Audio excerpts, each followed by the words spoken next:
বন্ধুরা সবাই লেখাপড়া শেষ করার পরে যে যার মতন সবাই কাজ নিয়ে ব্যস্ত। এখন বন্ধুরা সবাই নামাজ কালামও পড়ে না। দেখি সব বন্ধুদের সাথে অনেকদিন দেখা হয় না, সবার সাথে যা দেখা করি সবাই তো এখন গেম নিয়ে ইডা উড়া নিয়েও সবাই এখন ব্যস্ত। যদি আল্লাহ তাআলা সাহায্য করেন তাহলে তাদেরকে দেখে নিয়ে আসা যায় কিনা আল্লাহর রাস্তায়। আল্লাহ তুমি আমার এই ইচ্ছাটাকে পূরণ করে দাও, তাদেরকে সহজ করে দাও, তারা যেন রাজি হয়ে যায়। আসসালামু আলাইকুম। ওয়ালাইকুম আসসালাম। বন্ধু তুমি বন্ধু কেমন আছো সবাই? এই তো আলহামদুলিল্লাহ, তুমি কেমন আছো? এই তো আলহামদুলিল্লাহ, অনেকদিন পর তোমাদের সাথে দেখা। সবাই কি ব্যস্ত নাকি তোমরা? তোমাদের সাথে কি কিছু কথা ছিল? হ্যাঁ বলো। একটু গেমটা একটু অফ করা যাবে?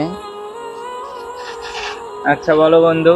আসলে কি বন্ধু, আমরা যখন মাদ্রাসা লাইফে সবাই একসাথে ছিলাম, আল্লাহর দিকে আমরা সবাই ছিলাম, কত ওয়াজ মাহফিলে কত জায়গায় গেছি, সব বন্ধুরা একসাথেই ছিলাম। এখন দেখো লেখাপড়া জীবন শেষ করার পরে তোমরা গেম নিয়ে পড়ে আসো। এখন হয়তো তোমাদের বাসায় আসার পরে তোমাদের নামাজ কালামটাও ঠিক মতো হয় না। নামাজ কালাম হয় না বন্ধু। দেখো বন্ধু, আসলে যখন আমরা ছাত্র জীবনে ছিলাম একসাথে নামাজ কালাম পড়তাম, একসাথে আল্লাহর দিকে ছিলাম। এখন এমন একটা সময় তোমাদের পরিস্থিতি হয়ে গেছে যে কি গেম পাইছে এর মধ্যে, যে এই গেম খেলার পরে এই গেম খেলার কারণে তোমরা আল্লাহর পথ থেকে সরে আইছো। এই গেমের মধ্যে কি আছে আসলে কও তো? এই গেমই কি সব? দুনিয়ার বুকে কয়দিন বাঁচবে? 1 বছর, 10 বছর, 20 বছর, 70 বছর। বর্তমান জামানায় বন্ধু মানুষের 70 বছর বয়সের বেশি হায়াত হয় না। তুমি 70 বছর নয় গেম খেলে পার করলে, তারপরে তুমি কি করবে? ওই আল্লাহর কাছে তোমাকে যাইতেই হবে। তখন তুমি আল্লাহর কাছে যা কি জবাব দিবে? তখন কি তুমি গেম দিয়ে সবকিছু ঠিক করতে পারবে? আসলে কি বন্ধু, এতক্ষণ অনেক কিছু দিনের যাবতীয় কথাবার্তা বললাম। এখন দেখো আল্লাহর দিকে ফিরে আসো সবাই।